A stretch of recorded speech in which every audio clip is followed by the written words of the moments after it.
poner un amigo o una amiga que te revise. ¿Cómo el revisor va a poner de amigo al revisor? Y me llama mucho la atención lo que se daba, que es una plaga nociva y corrosiva. La corrupción, tanto a nivel gobierno como a nivel personal, es un problema cultural. Se creen dueños, muchos de ellos, de las instituciones.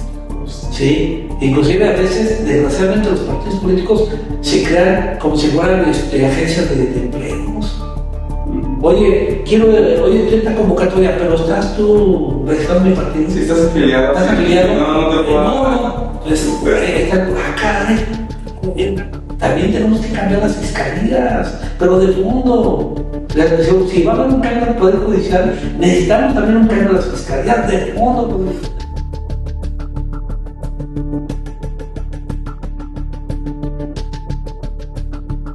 Peleando en el sistema, más allá de una cultura de legalidad, según momento lo decía, una cultura de la integridad. ¿Sí? Mujeres y hombres íntegros, sean servidores únicos. Esta oración que se le atribuye a Pitágoras, de que señala, instruye al niño para que no castigues al hombre. Buen día, profesor Rodrigo, ¿cómo estás? Julio, ¿cómo estás? Muy bien. Mucho gusto tenerlo aquí. Muchas con gracias su característico sentido del humor y con sus grandes explicaciones. Muchas gracias. Quisiera saber si nos podría dar una breve presentación de su persona como profesional. Sí, claro, con todo gusto. Soy Julio César Rodríguez Fonseca, soy abogado, soy licenciado en Derecho, tengo maestría en Fiscal y soy doctorante en Derecho también. Soy maestro de la Universidad de La Salle ya 23 años, aquí en la Universidad de Guanajuato tengo ya 14 años impartiendo la materia, entre otras, de la de Derecho Constitucional Mexicano. Sí, en mi aspecto profesional, rápidamente te menciono, casi inmediatamente que salí de la universidad ingresé a lo que era la Secretaría de Hacienda y Crédito Público, en el área que después se convirtió en el Servicio de Administración Tributaria, que conocemos como SAT. Ahí estuve trabajando hasta de 1993, prácticamente hasta 1999. Posteriormente a ello, que me dediqué a la academia y a mis trabajos como asesor fiscal en materia tanto administrativa, municipal, estatal y federal. En ese lapso fui invitado en el año 2016 para ser consejero de mejora regulatoria del gobierno municipal de León, Guanajuato, en representación ciudadana por parte del lado académico, en el cual la Universidad de La Salle me propuso ser consejero. Duré del 2016 a 2017 porque en el 2017, en octubre, participo en una convocatoria cuando da nacimiento al Sistema Estatal Anticorrupción. El Congreso del Estado lanza una convocatoria para aquellos ciudadanos que cumplieran cierto perfil que la ley del Sistema Estatal Anticorrupción exigía, y yo me inscribí a esa convocatoria en el Congreso. Varios abogados, varios contadores, varios administradores públicos que reunían esa característica, pues nos inscribimos. Después de un proceso de documentos y entrevista con una comisión de selección también que el Congreso del Estado nombró para que nos entrevistaran, y ellos mismos iban a dar la calificación de aquellos 5 primeros integrantes del Comité de Participación Ciudadana del Sistema Estatal Anticorrupción, que daba el arranque al sistema. Eso ya era, como te mencioné, en octubre del 2017. Concursé y en noviembre se da el resultado, en el cual yo quedé, pues tuve el honor de quedar dentro de los 5 integrantes de esta primera generación de este comité, y más allá del honor, pues también tuve el privilegio que fui nombrado por 5 años. ¿Sí? Mis compañeros, uno fue nombrado por 1, 2, 3, 4, y yo fui nombrado por 5 años en la primera generación. Y ya posteriormente, cuando iban saliendo mis compañeros, ya llegaba un nuevo miembro que, conforme a la ley, ya cada quien iba a durar 5 años. Pero yo en la primera generación fui escogido por 5 años. ¿Sí? Y esa es mi última etapa. Inicié en noviembre del 17 y termino prácticamente en noviembre del año 2022. ¿Sí? Me regreso a la academia y a mis trabajos de ejercicio de litigio en materia administrativa. Así es. Justo a mí uno de los temas que particularmente más me apasiona es el tema de la corrupción. Y ahorita que tenemos a un experto aquí, escuchamos la palabra corrupción en un montón de medios, en un montón de ocasiones, pero realmente ¿qué es la corrupción? Mira, hay muchas acepciones, ¿verdad? Autores, libros, institutos, instituciones señalan un concepto de corrupción. El más conocido es el que se dio por parte del Banco Mundial y que posteriormente también la ONU lo toma y que señala que la corrupción es desviar lo público hacia lo privado. Eso es lo que se llama la corrupción. Pero yo me voy también a otros enfoques y hablo como un antecedente. El séptimo secretario de la ONU, Kofi Annan, que ya afinado, cuando en el año 2001 vienen a México a hacer un evento para iniciar los trabajos del combate a la corrupción, en el 2001, que fue en Mérida, Yucatán, él en el prefacio de ese convenio, que se elabora un convenio para el combate a la corrupción, él señala un aspecto de la corrupción que a mí en lo particular me llamó mucho la atención. Él señalaba que la corrupción y sus consecuencias, decía, la corrupción es una plaga nociva, corrosiva, que afecta a los mercados, que afecta a la democracia, que afecta a los derechos humanos, que afecta al desarrollo. ¿Sí? Entonces, da un aspecto más real de lo que produce la corrupción. Porque en términos general, como te menciono, señalan que la corrupción es desviar lo público hacia lo privado. Muy concreto lo señala el Banco Mundial, pero Kofi Annan se fue mucho más allá en el prefacio de ese convenio al señalar más allá de un simple llano concepto, sino las consecuencias que puede producir la corrupción. Y sí me llama mucho la atención lo que señalaba que es una plaga nociva y corrosiva. Plaga lo señala como la corrupción. Entonces, hay muchas excepciones, pero particularmente o técnicamente señala desviar lo público hacia lo privado.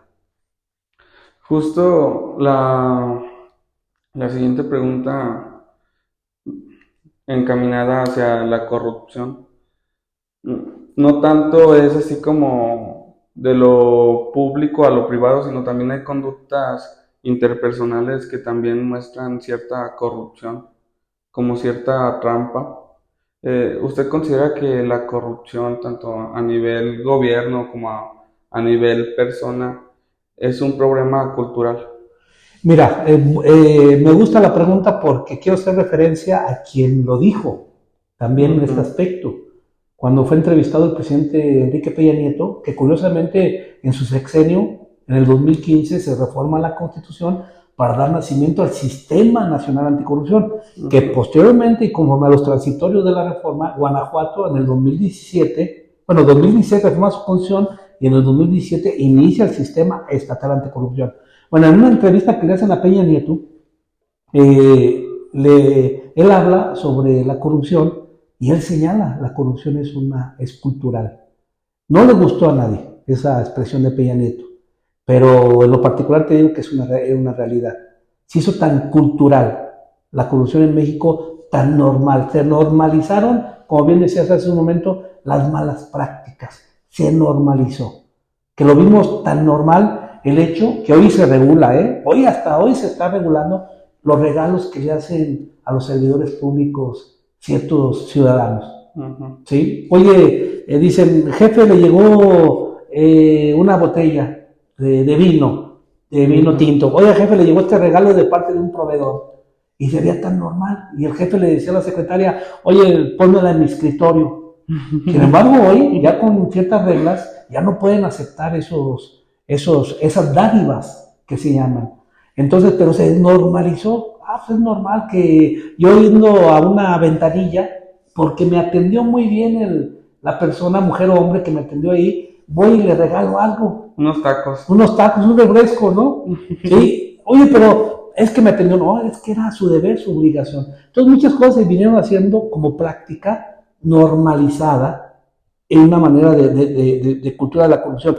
¿Cómo es que nosotros nos arreglamos con el tránsito cuando nos sorprende cometer una infracción? A través de la llamada mordida. Se normalizó como si eso fuera una respuesta a ese problema que yo ocasioné, esa conducta irregular que yo provoqué con una mordida.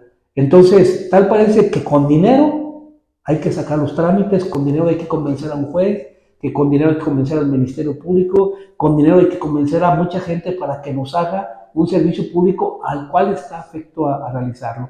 Entonces, se hizo una manera de cultura. Fue muy criticado el presidente Peña Nieto, muy criticado, pero era una realidad. No la aceptamos, no podemos aceptar que la corrupción se haga o se establezca como una cultura. Al contrario, vamos por una cultura contraria a la corrupción, la cultura de la legalidad, la cultura de la integridad, ¿sí? De los servidores públicos y de tuya y mía. Nosotros no somos servidores públicos, pero como ciudadanos también tenemos que tener una cultura de la integridad, una cultura ética de saber que debemos nosotros cumplir como ciudadanos ciertas obligaciones y evitar ciertas malas prácticas que no nos llevan más que a un círculo corrupto y provocar que los servidores públicos también entren a un aspecto de corrupción, muchas veces provocada por el propio ciudadano. Sí. ¿Sí? Pero así como lo menciona, muchas veces provocada por el ciudadano, pero muchas veces provocada por las mismas autoridades de cómo le vamos a hacer. Cuando si conociéramos debidamente las obligaciones de los servidores públicos, está en párrafo y está en escrito, pues cómo se tienen que manejar. Y yo siento que es como aprovecharse de la ignorancia también de claro, muchas personas para poder hacer estos actos de corrupción. Y a eso va esta pregunta. ¿Qué tan importante sería para los ciudadanos conocer la Constitución o partes claves de la Constitución para evitar la corrupción administrativa? Es fundamental, sí, porque tenemos a la norma suprema, la norma general, que es la Constitución, y todos los ciudadanos debemos de conocer, primeramente, los aspectos que tenemos como derechos, consagrados principalmente los derechos humanos, que toda autoridad está obligada a garantizarlos y a protegerlos y a difundirlos, ¿sí? En ese aspecto. ¿Cómo combatimos nosotros la corrupción a través de los aspectos constitucionales? Conociendo la norma para efectos de evitar que el exceso de la autoridad.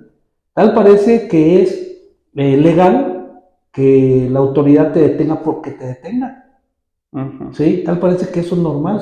No, en el sentido constitucional me estarían violentando a mí un derecho de tránsito si no me dice por qué me detiene, ¿sí? Pero yo debo de conocerlo. Inclusive platicaba hace un momento en la academia, ¿no? Que las autoridades pueden infraccionar o multar a un ciudadano y el ciudadano, si no tiene atención a la infracción o no le da lectura a ella, piensa que es todo legal. Sí. Pero si le da lectura, puede descubrir que el servidor público emitió norma que no me aplica a mí. ¿Sí? Yo decía hace un momento, me pasé un alto y me pone artículos que yo no traía casco como si estuviera manejando una moto, ¿no? Pero eso le corresponde al ciudadano leerlo. Si no lee el ciudadano la norma, si no lee un documento que le es dado, pues va a estar sujeto a un capricho y probablemente a un abuso de autoridad. Sí, y si el ciudadano se da cuenta que no está bien establecida la norma, ¿qué tiene que hacer el ciudadano? Bueno, tiene varias vías de defensa. Una, la administrativa, que conocemos en justicia administrativa, es decir, impugnar ese acto administrativo, ya sea de una autoridad municipal, estatal o federal. Tenemos garantizado con nuestro derecho constitucional mexicano diversas vías de defensa, ya sea en los 3 niveles de gobierno, a través de recursos administrativos, a través de demandas administrativas o, por último, el juicio de amparo en materia administrativa. O sea, tenemos vías que alcanzar. Eso es por un lado, pero también nos corresponde a nosotros como ciudadanos otra cosa de lo que estamos platicando, que nosotros yo puedo denunciar a ese ciudadano, a ese servidor público que abusó de su autoridad o se excedió de sus facultades. ¿Sí? Si yo te doy un ejemplo, yo a lo mejor tengo una carnicería y llega un inspector, ¿sí? Pues obviamente tiene que llegar con una orden de visita. ordenada, no puede llegar a la carnicería un inspector de Profeco, por decirlo, no puede llegar a la carnicería nada más a molestarme. Oye, quiero verificar si tiene precios de la carne. Sí, sí, pero ¿quién te manda que vengas aquí conmigo? Dame una orden de tu superior jerárquico para que vengas a molestarme, porque se llaman actos de molestia. Entonces, si ese inspector no se identifica, no trae orden de visita y me multa, pues sí, la multa la puedo impugnar, pero también él incurrió en responsabilidad. Hay que denunciarlo. No queremos inspectores, por citar un ejemplo de eso, okay, no queremos inspectores que actúen bajo aspectos de corrupción. ¿Sí? Entonces, mucho le corresponde al ciudadano también establecer las defensas y conocer a lo que él es obligado y también a saber sus derechos. ¿Y hay alguna forma que no sea tan complicada como para que el ciudadano pueda defenderse? Porque, por ejemplo, lo que usted nos explica, pues quizás mucha gente no lo pueda entender, pero no sé si puedan recurrir a un abogado o puedan ellos personalmente ir a presentar las denuncias como ciudadanos. Sí, sí, sí, no, nuestro sistema mexicano en cuestión de denuncias, si son de carácter ya penal, está el Ministerio Público, okay, para atender gratuitamente al ciudadano. Esto desde el ámbito constitucional lo establece. Ahora, están los tribunales administrativos municipales, okay, estatales y federales. En cualquiera de los tres existen abogados de oficio o asesores de oficio o asistentes de oficio. Entonces, cualquier ciudadano que no tenga la capacidad económica de contratar a un abogado puede acudir ante esas oficinas que están prácticamente en el mismo lugar del tribunal. Acudir con ellas, ¿sabes qué? Pues yo no conozco de la norma, no tengo forma de contratar a un abogado, quiero que ustedes me auxilien.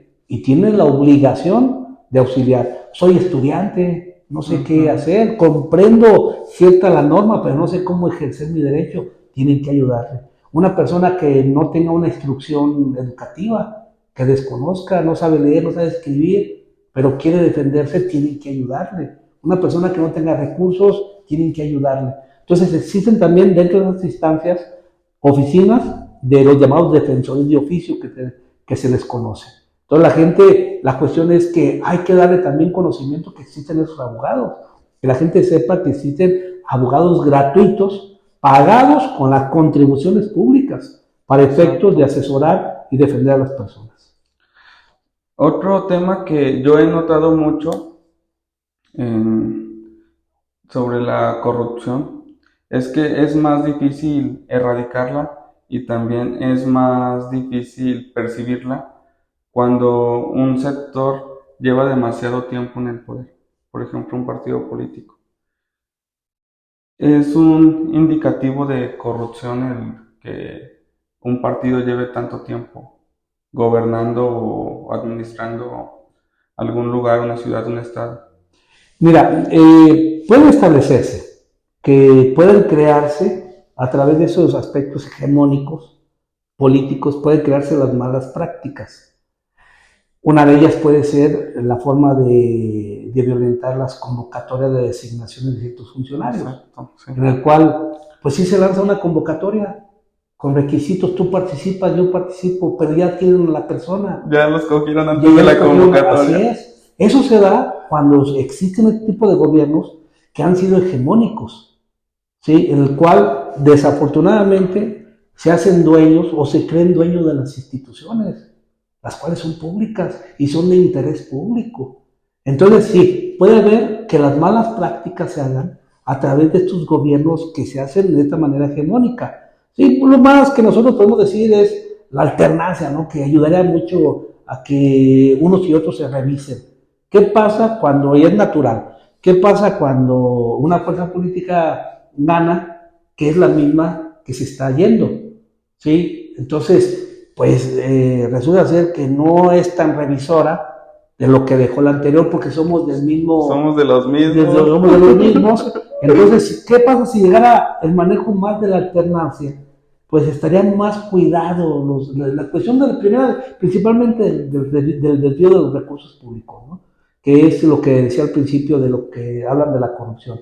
El desvío de lo público hacia lo privado, ¿no? Hacia los negocios particulares, desviarlo hacia ciertas prácticas para beneficiar ciertos grupos, etc. Entonces, sí puede provocar que no necesariamente debe de serlo, ¿sí? En los gobiernos repetitivos. Pero si un gobierno llega y tiene una función pública en beneficio de su pueblo, pues tendrá que revisar qué hizo lo otro anterior, independientemente que sea de la misma ideología política. Al contrario, me ofenderías a mi partido, ofenderías a los postulados de mi partido, si hiciste malas prácticas administrativas y yo te voy a señalar. Bueno, eso ya es un crecimiento de carácter democrático y a eso también tenemos que estarle apostando, que realmente lleguen administraciones que revisen a la anterior, independientemente de que sea el mismo partido. Así es. Entonces, sí puede haber o puede provocar malas prácticas, la hegemonía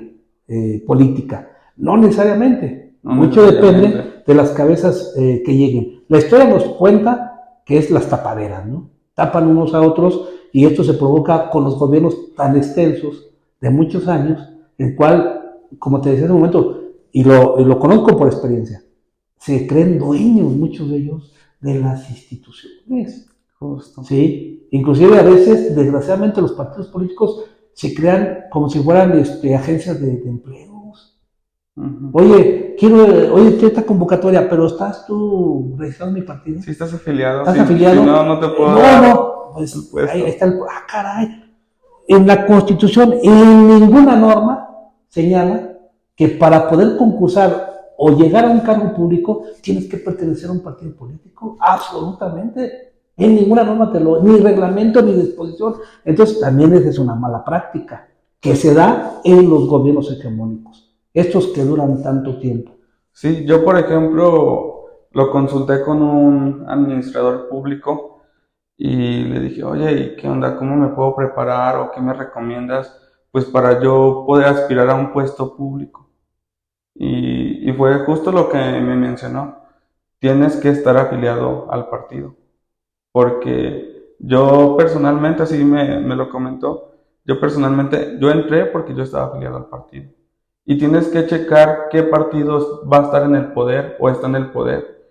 Y a qué nivel quieres entrar, si a estatal o a federal. Aquí, ¿quién está en el estado? El PAN. En el federal, si quieres aspirar a federal, tienes que meterte al partido que esté gobernando lo federal. Sí, es una práctica totalmente indebida. Va en contra de los principios de la administración pública. La imparcialidad, la objetividad, la autonomía, la independencia, la integridad, que es un principio que debe regir un servidor público, el profesionalismo. O sea, un servidor público jamás te puede decir a ti, oye, afíliate. Tú tienes que afiliarte a un partido que tú quieras y gustes en forma voluntaria, ¿sí? Y no es para conseguir un empleo. Tú consigues un empleo público por tu capacidad. Exacto. Si reúnes porque es el más apto. Así es, reúnes el perfil, pero no porque pertenezcas a un partido político. Mira, rápidamente voy a decir dos formas que en la gobernanza se da la designación de servidores públicos de esta naturaleza. Dice la gobernanza pública a través de la llamada asimetría de la información entre la teoría agente principal. Es una teoría general, pero hablan sobre dos tipos de designaciones de un servidor público. Una que se llama designación adversa y otra que se llama riesgo moral. La designación adversa es cuando se contrata a una persona para ser servidora pública que no reúne los requisitos, que nada más la meten ahí porque le dieron chance. Ese se llama selecciones adversas porque van a perjudicar la administración pública. No le van a beneficiar a la administración pública, al contrario, estás contratando a verdaderos gandules, flojos, ¿sí? A una administración pública, no la enriquece. Y la otra figura se llama el riesgo moral, cuando designan a una persona para cubrir un interés de grupo. ¿Sí? Okay. Mucho se da esto, te lo digo. En las comunidades. Sí, y en aspectos de contralorías, federales, estatales y municipales. Ponen personas que son muy ligadas o tienen cierto interés o conflicto de interés con quien los ponen. ¿Para qué? Para que sí, revísame, pero lo que yo quiero que me revises. Entonces, ¿pero a quién ponen ahí? Al riesgo moral. Aquella persona que va a cubrir intereses. Yo hago trampa, pero sé que tú me las vas a tapar o a cubrir o no las vas a investigar. Entonces también esos dos aspectos, tanto la selección adversa como el riesgo moral, van en contra de los principios de la administración pública. Entonces no avanzamos en el desarrollo de la misma si no atendemos, y tú y yo como ciudadanos tenemos que ser vigilantes de quién ha sido designado. Ahorita actualmente en el gobierno del Estado, o para el próximo gobierno del Estado, el día de ayer, pues se nombraron a varios nombres de personas que van a ser designadas. Yo nomás te digo una cosa, y me refiero nada más a quien va a ocupar la Secretaría de la Honestidad. Digo, ¿cómo se llamaba esa secretaría? La Secretaría de la, ahorita todavía, hasta el 26 de septiembre, ahorita se llama Secretaría de la Transparencia y Rendición de Cuentas. Okay. ¿Sí? Entonces la persona que actual, el día de ayer, la designan, que este nombramiento lo tiene que ratificar el Congreso, pero designa a una persona, no lo menciono por la persona, que para mí todo respeto, sino menciono que la persona, como perfil que tiene, no es para ese cargo. El cargo de ser Secretaria de la Honestidad, hoy llamada todavía Secretaria de la Transparencia, debe ser un contralor que sepa sobre materia de combate a la corrupción, rendición de cuentas, transparencia, acceso a la información, auditoría, control interno, y la persona que fue designada por la candidata ganadora, electa, no reúne esos requisitos. Entonces ahí entramos también en un ámbito de decíamos en una plática que esa designación reunía las dos características de ser una designación adversa y hacer una designación de riesgo moral. Designación adversa porque no reúne ningún requisito para estar en ese cargo. Segundo, es riesgo moral porque va a estar dedicada, así como viene, a cubrir intereses de los que hagan malas prácticas. Inclusive lo digo con toda precisión, el día de ayer el periódico AM, en la columna que se llama Asteriscos, señala sobre la designación de la titular que va a ser de esta Secretaría de la Honestidad. Termina diciendo, no, es una abogada muy preparada. Sí, yo no dudo que esté preparada. Lo que yo digo es que no tiene el perfil para ese cargo, es una selección adversa. Pero dice al final del periódico AM, en esa columna de comentarios, dice, y aparte la ponen porque es muy amiga de la gobernadora. Ahí se convierte en una... ¿Eso qué tiene que ver? Sí, en un riesgo moral. O sea, no puedes poner a un amigo o una amiga, o por lo menos disimúlale, ¿sí? Poner un amigo o una amiga que te revise. ¿Cómo el revisado va a poner de amigo al revisor? Imagínate, no se llega pues a dar fortalecimiento a la administración pública. Y justo en las instituciones que se han venido creando de transparencia, ¿usted qué opina justo de que el revisado ponga al revisador y si realmente funcionan las instituciones de transparencia? Como lo tenemos en el diseño actual, va a seguir siendo un fracaso. Mientras esas áreas no se le dé una independencia y una autonomía. Igual lo tenemos en el ámbito federal. El presidente de la República designa al secretario o secretaria de la función pública. La función pública es el Contralor Federal. Sí, estoy designando a quien me va a revisar. Sigue siendo el mismo defecto. Y eso está igual en los estados.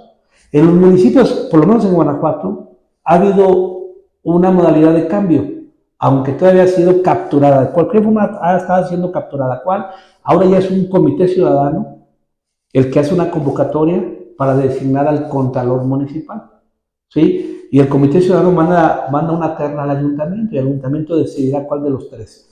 Un modelo que puede ser más transparente. Pero hay que ver quién son estos 5 ciudadanos. Si estos 5 ciudadanos son amigos del presidente municipal o tienen relación con el presidente municipal, compadres, sí, o la mayoría de los regidores, pues el modelo lo echan a perder.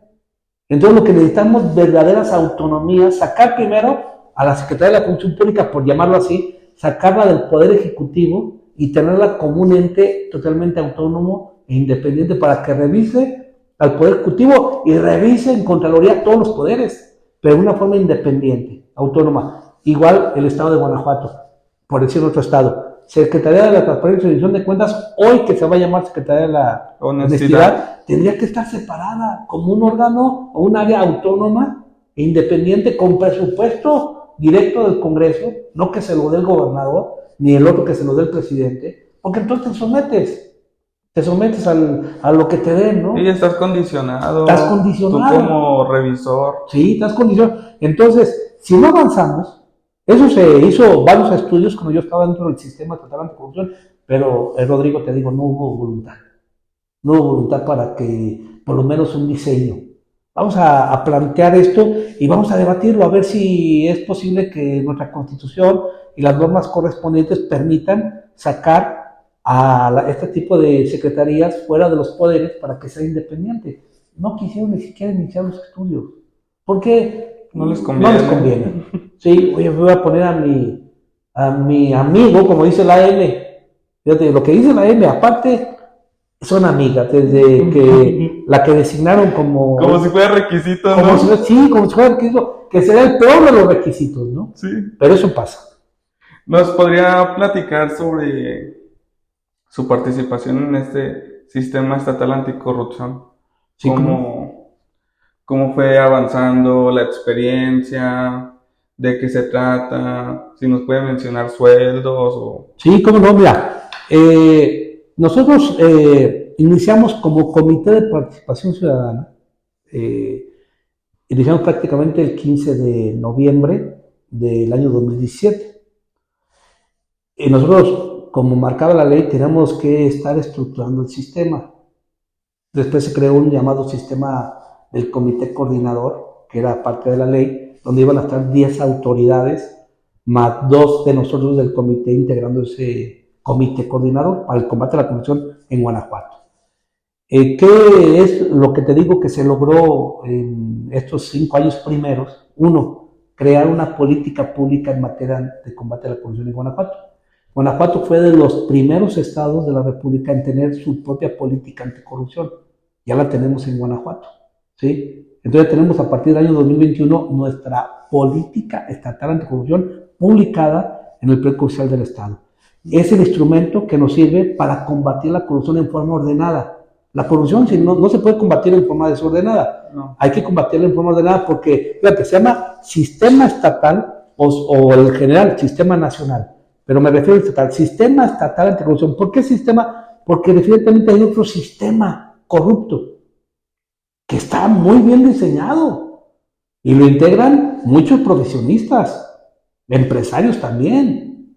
O sea, para hacer actos de corrupción se requiere técnica, que abogados, contadores, administradores, ingenieros, servidores públicos y particulares, para crear un sistema de corrupción. Sí, es un sistema complejísimo. Complejísimo y muy efectivo, ¿eh? Entonces se crea un sistema anticorrupción, porque se reconoce que hay un sistema corrupto. Implicados no solamente los servidores públicos, bien como decías hace un momento, implicados los ciudadanos, empresarios, profesionistas, comerciantes, cualquiera. Entonces se hace un sistema muy efectivo, corrupto, se crea un sistema para contrarrestarlo, pero a través de una política pública. Eso hicimos en Guanajuato. Otra que ya se crea cuando yo ya era presidente del sistema, que yo fui presidente el último año de los 5, la plataforma digital estatal. Esa plataforma tiene 6 subsistemas. Una de ellas es, la primera, para que conozcas las declaraciones patrimoniales de los servidores públicos de Guanajuato. En un segundo que te metas a la plataforma, puedes tú ver qué declaró, cuántos bienes tiene la Presidenta Municipal de León, qué vehículos tiene, cuántas cuentas bancarias tiene y cuánto gana. Sí, al año, anualmente. Y puedes descargar las declaraciones. También las puedes pedir por acceso a la información. Por esta plataforma te da la facilidad que a la inmediatez puedas saber la información. Nada más hay una cuestión que debo decirte, Rodrigo, de pena y de lástima. El Poder Ejecutivo, el gobernador y todas las dependencias del gobernador no han querido conectarse. ¿No están en la plataforma? No están en esta plataforma estatal. No han querido conectarse. Acá, O sea, tienes que hacer otros ejercicios para poder para encontrar esa encontrar información. esa información. Pero esa plataforma que está en la ley y está en la política estatal anticorrupción, el gobernador no la ha atendido, ni la va a atender, ya se va, y la va a atender. Pues ya se salió. Si ya salió, entonces esperemos que la maestra Livia Denise García Muñoz Ledo, la próxima gobernadora, atienda esa cuestión de la política estatal. ¿Quién no está conectado? Prácticamente todos los municipios de León, más que León es el único que está conectado.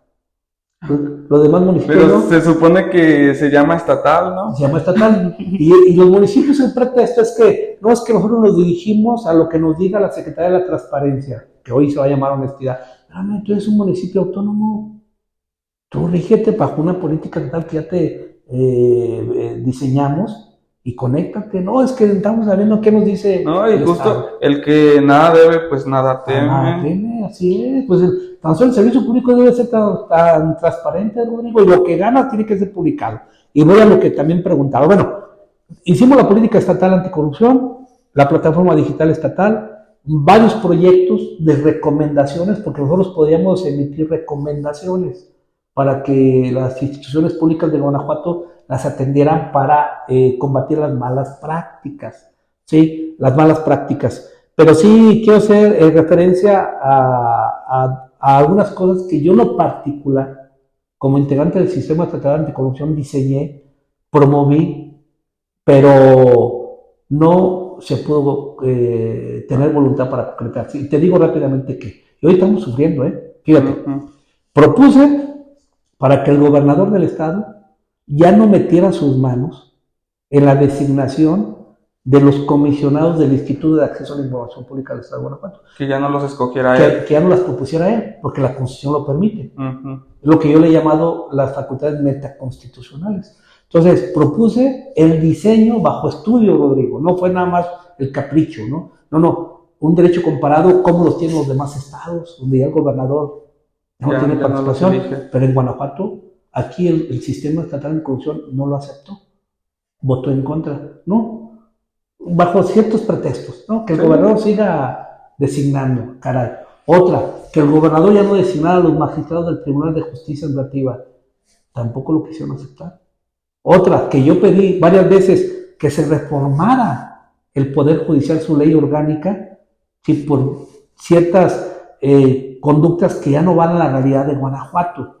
Por ejemplo, no se le puede sancionar a un ex magistrado o ex juez del Poder Judicial de Guanajuato, si ya no está en el Poder Judicial, ya no se le puede sancionar. Si cometió faltas siendo juez o siendo magistrado, porque su ley orgánica no permite que se investigue a los que ya no son activos. Ah, caray, pues va en contra de la propia ley de responsabilidad, la nueva, donde dice que prescriben las faltas en faltas no graves en 3 años y faltas graves en 7 años. Entonces, ¿cómo el Poder Judicial, los magistrados que hagan trampa o que dispongan de dinero, salgan y ya no puedan ser investigados? Si se le quiere hacer una investigación a un juez y ya no está en el cargo, está exento, entonces... prácticamente, a lo que le enseñaron la ley orgánica.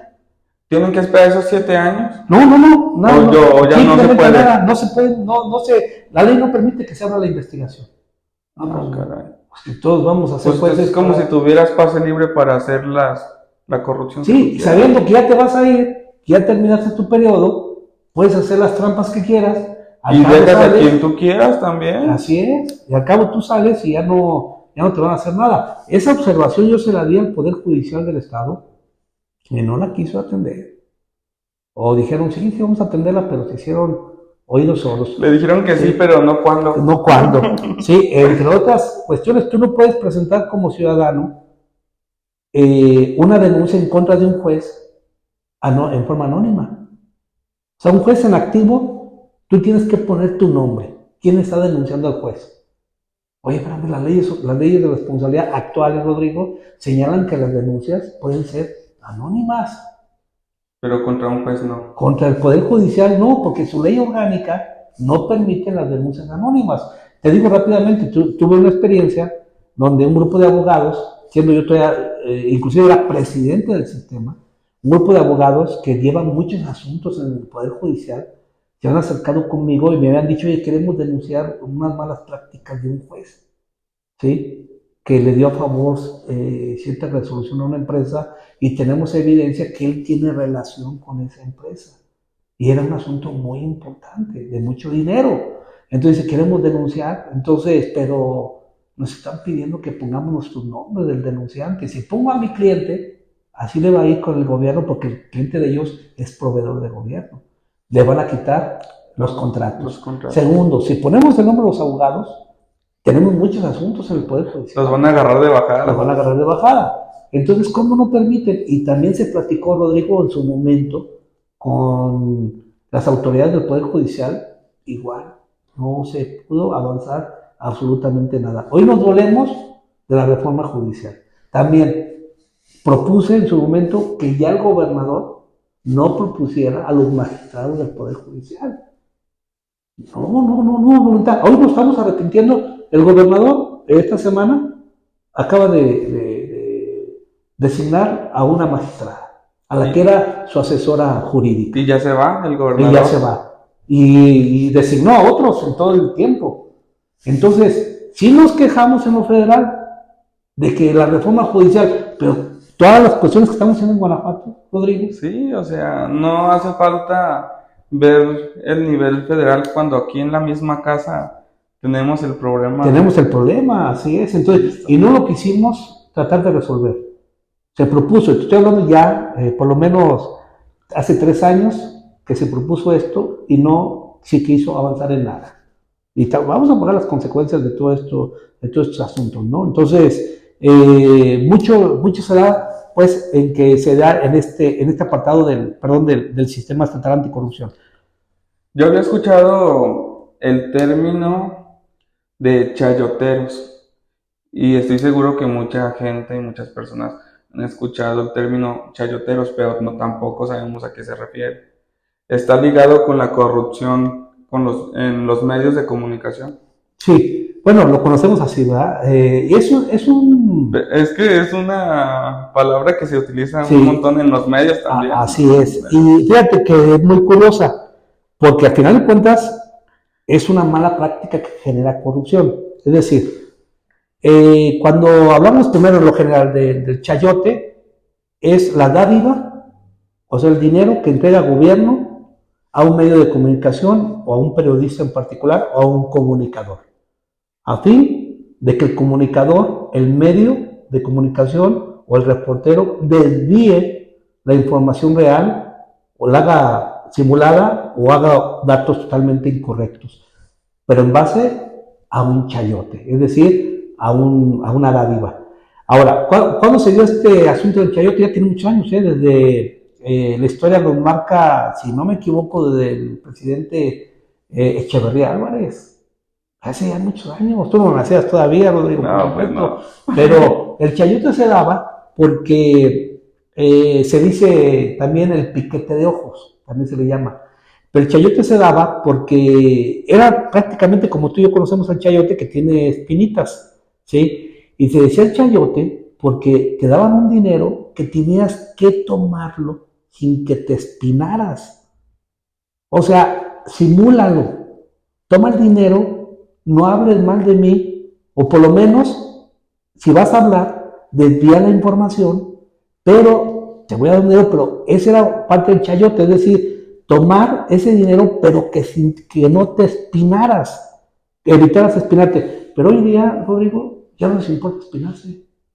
Ya se sabe quién trabaja para quién. ¿Quién trabaja para quién? ¿De qué bando está? ¿De qué bando está? Entonces también eso ha sido una mala práctica que genera una corrupción. Porque al final, ¿de a quién le están dando dinero y de dónde viene el dinero? Es un recurso público, Rodrigo, que le están dando a un medio de comunicación, a un reportero o a un comunicador, para que desvíe la información o no hable de esa información o se establezcan estas famosas llamadas cajas chinas, ¿sí? Donde se hace un escándalo político y mete otra cosa rápido, que un artista se accidentó, para que la gente... Para desviar la atención de las personas. Distraer a las personas. Entonces, ahí viene lo que es el asunto del chayote, que bien como lo dice, es una práctica de corrupción. Porque, pues, un empresario que le diga a otro, oye, habla bien de mí, pues están entre empresarios. Pero acá hablamos de chayote, cuando viene de un recurso público, el dinero. A un privado. Así es. Entonces, había algún presidente que decía, yo no voy a pagar para que me peguen. No, pues ese no pagas para que te peguen, no te peguen. La cuestión de la información debe de fluir de una forma totalmente transparente, sabiendo, Rodrigo, que los medios de comunicación son medios que están concesionados por el Estado y tienen la obligación de ser lo más transparentes y objetivos e imparciales posible. No pueden tomar ningún partido, ninguna bandera, ningún comunicador. Y tú los escuchas prácticamente a la mayoría de ellos tomando una bandera de cualquiera, pero toman una bandera. No se vale, porque entonces ya está contaminándose, se está alterando la naturaleza de la información. No, y la gran responsabilidad que tienen los medios, porque hay gente que no se informa en diferentes medios, sino que ya se casa con uno y lo que diga literalmente lo toman como ley también. Así es, y eso es pues la falta también que tenemos de sensibilidad del ciudadano, ¿no? Que tiene que contrastar la información. Bueno, lo que me están diciendo es verdad. Lo ¿sí? checo en otra parte. Lo checo en otra parte y si se coincide, pues a lo mejor estamos viendo que esa es una realidad. Porque tú puedes hablar y yo, inclusive, palabras que han dicho otros. Y sí, dices, como grabadorcito. Como grabadorcito. Oye, lo escuchaste en tal parte, ¿verdad? No, ¿cómo no? Pues ahí lo están diciendo. Entonces se desvía. También es una forma de corromper a nuestra sociedad con una mala información, Rodrigo. ¿Sí? Con toda intención de tapar, disimular, ocultar, o simplemente una forma más perversa, es que a través del recurso público, que es tuyo y mío, y que debe ser para cumplir los objetivos de la sociedad, se desvíe particularmente para favorecer a una persona o un grupo, ¿no? Sí, justo. Por ejemplo, cuando entró AMLO a la presidencia, él entró con esta bandera de acabar con la corrupción, que es un mal que todos los mexicanos sabemos que está presente y está arraigado en la política mexicana. Yo particularmente en la sociedad sí sentía como un espíritu de tratar de cambiar, de tratar de ser más honestos, pero se ha ido diluyendo, incluso no sé si no tuvo ningún avance. ¿Usted cómo vio, cómo ha notado la disminución o el incremento de corrupción durante la participación de AMLO en la presidencia? Mira, es muy importante establecer que una de las banderas del gobierno federal fue el combate a la corrupción, que era el mal, y lo ha dicho el presidente en forma continua, que lo más malo que le pasó a México fue la corrupción, que es peor, Rodrigo, que cualquier pandemia. Y así es, como te decía el secretario de las Naciones Unidas, ¿sí? Es una plaga corrosiva, insidiosa, lesiva. Entonces, hablaba el presidente de esa forma. La corrupción es el gran mal de México. Es el que nos ha llevado a la falta del desarrollo, a la falta de la igualdad, es lo que nos ha provocado la pobreza mexicana, etcétera, a causa de la corrupción. Y todos esos elementos son muy válidos y es correcto. Ahora, la cuestión es cómo se combatió la corrupción en México. ¿Disminuyó la corrupción en México? Considero que hubo muchos programas para combatir la corrupción, muchos programas. ¿Sí? Se disminuyó, creo que, lo voy a decir de una forma de avance. Vamos a decir que la corrupción en cierta forma se estancó su crecimiento. Que eso nos da a nosotros una postura de poder tener políticas que empiecen a ir hacia disminuir. Es decir, en los índices internacionales, México iba a la alza. Para arriba. ¿Sí? Inclusive doy un dato. La Transparencia Internacional, que tiene su sede en Berlín, y hay capítulos en varias partes del mundo, hay un capítulo en México. Transparencia Internacional revisa alrededor de 180 países. Del 1 al menos corrupto al 180 al más corrupto. Y ponían a México en el 124. Ahorita está en el 126. Pero duró en el 124 dos periodos de percepción de corrupción. Se llama índice de percepción de corrupción. Okay. Perdón. y puso a México se revisa cada 2 años, el año 2020 y 22 pone a México en el 124, pero ahí se estancó. Y luego hacen la última revisión para el 2024 y ponen a México ya 2 puntos más arriba de corrupto. El 126. ¿Sí? El 126, dando la percepción de crecimiento. Pero dando un ajuste, yo considero, y a través de la experiencia que yo tuve en el sistema estatal anticorrupción y que tuvimos relación con el sistema nacional, considero que la corrupción en el gobierno de López Obrador llegó a estancarse, a tomar un alto de crecimiento. ¿Qué faltó de trabajar? Empezar a bajar. Pero sí se logra al detenerla, al estancarla. Pues ya es un avance. Ya es un avance. Sí, que muchos me dicen, no, yo lo digo como persona que tuve la experiencia en un sistema. Al grado que se crearon las políticas estatales anticorrupción, se crearon programas, recomendaciones. Entonces, esto previno principalmente la corrupción, faltas administrativas. Entonces, ayuda a mitigar la corrupción, controlarla, ya que no avance. Creo que eso fue parte del logro, a mi consideración, del gobierno de López Obrador, que contuvo la corrupción. Era tanta esa curva, esa línea ascendiente, que era muy complicada tratar de combatirla de un tajo.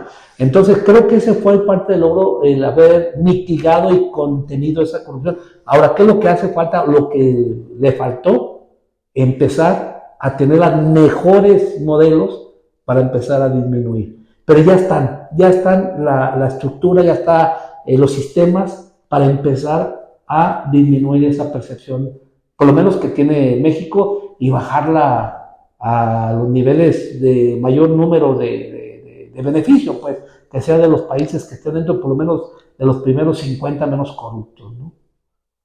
Como lo habíamos mencionado, yo considero que la corrupción es algo de todos, tanto del que da el bono como el que te acepta la mordida, ¿no?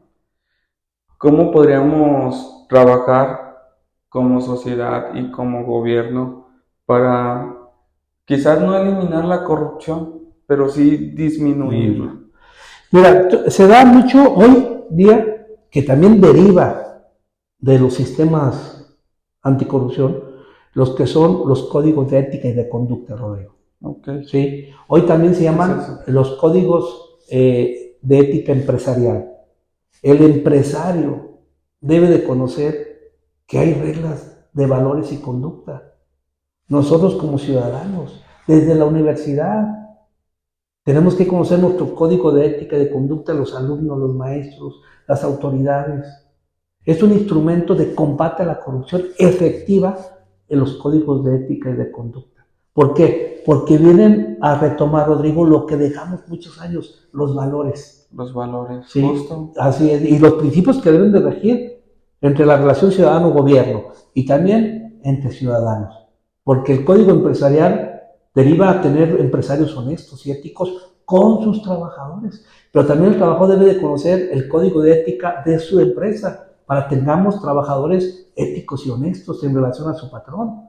Y así es una cadena. Viceversa. Así es. Entonces, nosotros como ciudadanos tenemos que conocer instrumentos de combate. Y uno de ellos efectivo, uno es el código de conducta y de ética. Hay otros también muy efectivos, pero eso ya son más de lucha, como es la denuncia ciudadana. Si no denuncias, Rodrigo, la impunidad. Es más, yo siempre he dicho que la corrupción tiene un pariente que es peor que ella, que es la impunidad. ¿Sí? La justicia. Así, se descubre al corrupto, pero no se le hace absolutamente nada. Entonces la gente se desanima, dice, ¿para qué voy y denuncio si no va a pasar nada? Claro que tiene que pasar, claro que se le tiene que castigar, pero hablábamos parte del principio, cuando designas a personas adversas o riesgos morales, pues no vamos a avanzar mucho, Rodrigo, porque vas a poner personas que no tienen, primero, el perfil, y segundo, no van a tener la voluntad realmente de combatir la corrupción a través de la denuncia que tú vas a hacer. Entonces nosotros como ciudadanos, denuncia, ¿sí? Muchas veces tú dices, bueno, me robaron mi teléfono, ¿por qué no denuncio? No, pues, denuncias porque el seguro te lo está exigiendo, para que Si te lo tienes puedan seguro, reponer. Así es, y tienes que ir a denunciar.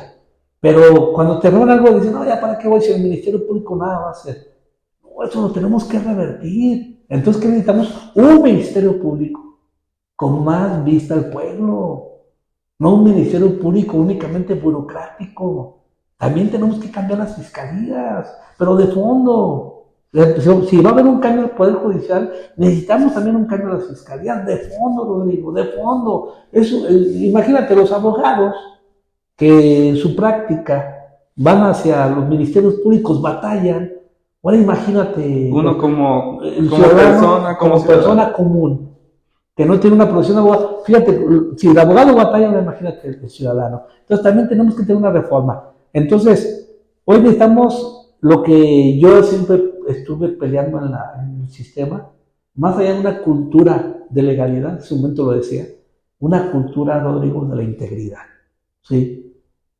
Mujeres y hombres íntegros, sean servidores públicos o no. Que nosotros, al pasarme yo un alto, sea responsable de la infracción. Porque si no, yo entro, llega el oficial y entramos en un coqueteo que se llama la provocación. ¿Cuál? Que yo le puedo decir al oficial, oiga, ¿cómo le hacemos? Ahí yo estoy cometiendo lo que se llama el soborno, si le estoy ofreciendo dinero.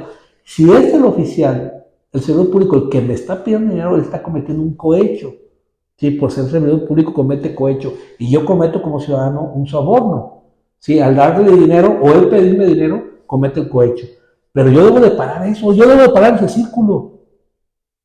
Tengo que ser consciente que cometí una infracción. Bueno, me hago responsable de ella. O impúgnala, si crees que te la emitieron mal, impugna la infracción. Pero no le des dinero al oficial. O igual el oficial debe tener los valores y principios de un servidor público. No puede pedirle, no debe pedirle al ciudadano ninguna dádiva, está cometiendo un cohecho. Necesitamos servidores públicos con alto estándar ético, Rodrigo. Entonces necesitamos instrucción a través de los valores, a través de esta cultura que te digo de la integridad. ¿Algún consejo para las personas para avanzar, para tratar de ser mejores y evitar estos temas de corrupción? Mira, muchos, y yo les digo aquí a los que nos ven y escuchan, ¿no? De que oye, hay que volcarnos a los valores, ¿no? A los valores. Principalmente, y se dice que los valores empiezan desde el hogar. Sí. ¿Sí? El ejemplo del hogar, la universidad. ¿Sí? Denunciar. Inclusive prevenir. Prevenir principalmente para no llegar a una sanción. Entonces, aquí vamos hacia esta oración que se le atribuye a Pitágoras, ¿no? De que señala, instruye al niño para que no castigues al hombre. Entonces, la cuestión es primeramente hacia la familia, ¿no? Hacia la familia, y posteriormente esos valores llevarlos a la universidad y fortalecerlos, porque lo traemos desde la familia, fortalecerlos en la universidad, fortalecerlos en la administración pública. Fíjate, las nuevas leyes administrativas señalan que es mi obligación, no es mi deber, obligación denunciar a aquellos servidores públicos, yo siendo servidor público, aquellos que incurran en responsabilidad, denunciarlos. O sea, si mi compañero o mi compañera está haciendo un acto indebido, mi obligación es denunciarlo. Ah, claro, por supuesto, pero la ley señala también que si yo no lo denuncio, yo también voy a ser responsable de una responsabilidad administrativa, si no denuncio. ¿Y por qué no denuncias? Y se ha hecho investigación. Oye, ¿por qué no denuncias a tu compañero? No, porque pues es mi amigo. No, pues olvídate, está afectando, tu trabajo está afectando a la esfera pública. A todos, es que es una cadena. Es una cadena. Entonces tienes que denunciarlo. No, es que si lo denuncias se va a dar cuenta. ¿Por qué se va a dar cuenta? Porque no tenemos los mecanismos, Rodrigo, todavía firmes del anonimato.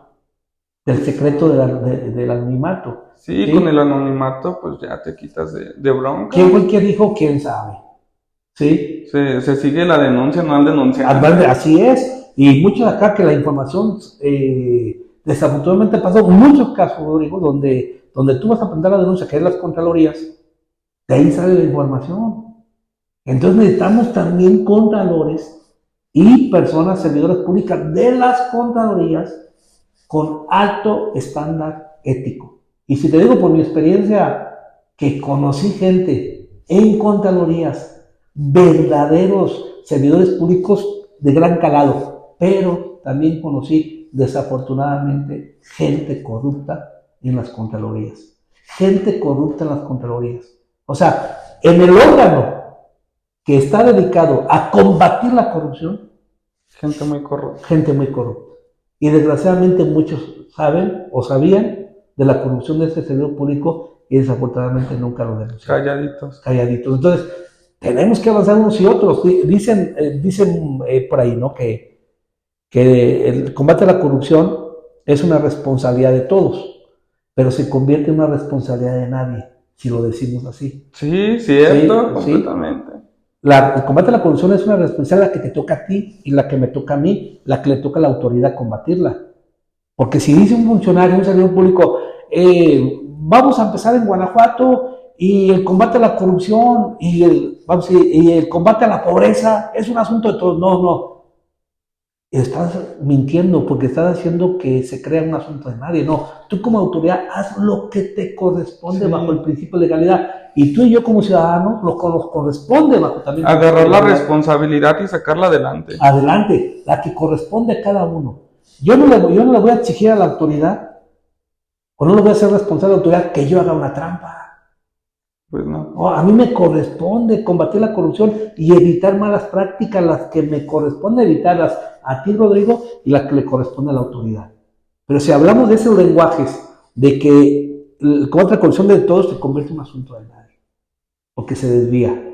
Entonces cada uno tiene que cumplir su responsabilidad, sin que el Estado le culpe al ciudadano y nosotros al Estado. Cada quien vamos a observar al Estado y le vamos a requerir que cumpla la norma. Y a denunciarlo, y a demandarlo. Y así es. Sí, entonces, es una obligación del ciudadano que tenga que estar denunciando los hechos que vea en forma irregular. Un policía, un tránsito, los que más vemos, un conductor de transporte público, los de la basura, que van y recogen la basura, esos están pagados por un servicio público a través de tus contribuciones y las mías. Entonces nos tenemos que hacer ciudadanos, revisores, inspectores. Hay programas también en materia, y lo señalo, que se llaman las llamadas Contralorías Sociales, ¿sí? Que son contralorías de ciudadanos que revisan el quehacer también del municipio. Pero si estas Contralorías Ciudadanas también están integradas por amigos de los que gobiernan, pues poco o nada van a observar. Sí, o sea, van siguiendo sus propios intereses. Entonces también necesitamos entrar al estudio para modificar esos modelos y que sean efectivas esas contralorías sociales o ciudadanas. Son muy buenos los modelos, nada más que tengamos todos la voluntad de que cada quien en su ámbito, Rodrigo, quiera modificar las cosas. Tú y yo podemos decir, yo no acepto dar ninguna mordida a nadie por un trámite. Tú y yo en nuestro ámbito estamos cambiando una modalidad de corrupción, ¿sí? No que la autoridad haga, no, ya dependerá ya que tenga que hacer con sus servidores públicos, cómo los capacita, cómo implementa los valores. Empezar con uno. Empezar con nosotros, ¿no? Yo digo muchas veces con los alumnos en la academia, ¿no? El hecho que el alumno en un examen saque un acordeón, como se llama, o intente ese tipo de práctica, ya está haciendo un acto de corrupción académica, ¿sí? Hoy tenemos muchos aspectos se le llama, no le quieren poner la palabra corrupción académica, hoy le llaman fraude académico. Cuando un alumno saca una calificación de 10, cuando esa calificación no representa a su desarrollo de él, ¿cómo la obtuvo? Con una trampa. Digo, en este ejemplo, no quiere decir que todos, no. en ese ejemplo. La obtuvo como copiando, engañando al maestro, con un trabajo que plagió y el maestro no se dio cuenta, ¿sí? Y él muy contento, el alumno, no, saqué 10, ¿verdad? Engañó al maestro. Si se da cuenta, están cometiendo un fraude académico, pero le ponen fraude, es una corrupción, ¿sí? Sí. Y también, entonces también es de nosotros, también como bien dijiste, del ciudadano, del estudiante, del ama de casa, del trabajador, ¿sí? De nosotros primeramente los ciudadanos, del empresario, ¿sí? Mucho empresario, Rodrigo, desgraciadamente está metido mucho en esto de las facturas. No, y metidos falsas, ¿no? en la política, y están en la cúspide de la política.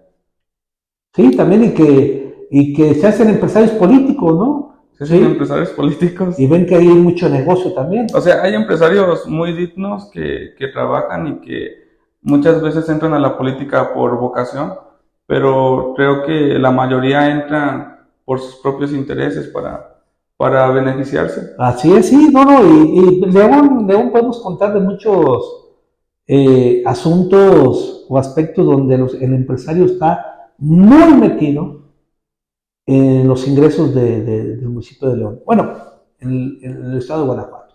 Ahora hablamos de León, pues yo soy de León, y muchos empresarios metidos en intereses públicos, en el cual les han dado contratos bajo favoritismos o están en consejos ciudadanos, no porque quieran mucho al pueblo de León, porque buscan un interés muy particular. También hay que trabajar mucho en esos consejos, Rodrigo. ¿Sí? Pues yo creo que ya con esto cerramos, profesor. Es un tema muy amplio. Sí, demasiado el combate. Que no terminaríamos y que pues vamos a seguir analizando y revisando a las autoridades y pues la recomendación de denunciar y de trabajar en uno. Sí, yo le digo a quien nos escucha amablemente y nos ve que todos como sociedad tenemos que trabajar en nuestro ámbito para hacer el cambio. No le podemos dejar todo al Estado, ni tampoco el Estado le puede dejar al ciudadano. El Estado debe de cumplir su función. Nosotros la que nos corresponde. Pero el Estado, conforme al principio de legalidad, tiene que cumplir la norma y establecer de manera objetiva el destino de los recursos públicos. Y a nosotros nos queda cumplir la norma, no violentarla. ¿Sí? Y si en cada caso que el Estado la violente, pues nos vamos a las instancias que hemos platicado legales para defendernos, porque el Estado debe de cumplir bajo ese principio de legalidad. Pero es una cuestión de que cada uno tiene que emplear los métodos, principalmente para efectos de lo individual, empezar a cambiar las cosas. No se lo podemos dejar a otro o a otros que lo cambien, no, somos nosotros los que debemos de iniciar. Sí, el profesor, el mismo, la integridad del profesor, la integridad de un alumno, la integridad del empresario, la integridad de un servidor público, por supuesto, la integridad del presidente o presidenta, la integridad del gobernador o gobernadora, la integridad de un presidente municipal. Ellos deben ser íntegros para que los demás sean ellos el ejemplo de todos los demás. ¿Sí? El ejemplo arrasa. Así es. Muchas gracias, no, profesor. al contrario, es un placer aprender de usted aquí, uno a uno. Sí, no, muchas gracias. Y muchos saludos a quienes nos ven y nos escuchan. Gracias, Gracias, profesor.